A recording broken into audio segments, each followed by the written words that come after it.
కొంత మనకు 2 lakhs cusecs discharge ఇంకా వస్తుంది కాబట్టి మనం క్రస్ట్ గేట్ల ద్వారా ఇప్పుడు ప్రజెంట్ ఇప్పుడు 8 గేట్స్ ఓపెన్ చేసి 25,000 క్యూసెక్స్ వరకు వదిలేస్తున్నాము. ఇప్పుడు దాని ఇన్ఫ్లోస్ గమనించుకుంటూ అప్ టు 2 lakhs వరకు ఈరోజు డిశ్చార్జ్ చేయాలని తీర్మానించడం. మా ఆఫీసర్లు వాళ్ళందరూ మాకు ఇన్స్ట్రక్షన్స్ ఇచ్చారు. వాళ్ళ ఇన్స్ట్రక్షన్స్ ప్రకారంగా ఫాలో అవుతున్నాం. మేము కూడా నాందేడ్ వాళ్ళతో తర్వాత మహారాష్ట్ర వాళ్ళతో వాళ్ళ యొక్క ఇన్ఫ్లోస్ను గమనించుకుంటూ మనం డిశ్చార్జ్ రిలీజ్ చేస్తామని తెలియదు. సార్ ఇన్ఫ్లో పెరిగే అవకాశం ఉందా సార్? ఇంకా అంటే వాళ్ళు చెప్పిన దాని ప్రకారంగా ఇంతకుముందు టెలిఫోన్ మెసేజ్ ప్రకారంగా ఇంకొక 10-20 క్యూసెక్లు పెరిగేటట్టు 20,000 క్యూసెక్లు నుంచి 50,000 వరకు పెరగవచ్చు.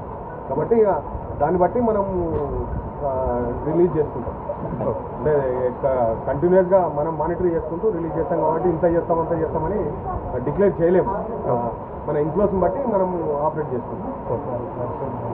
వర్షం కూడా అంతటా బాగా ఉంది. మనము దీంతో పాటు కేఎంసీలో వదులుకుంటున్నాము, ఎఫ్ఎఫ్సీలో కూడా మనం 5,000 క్యూసెక్స్ వరకు వదులుతున్నాం.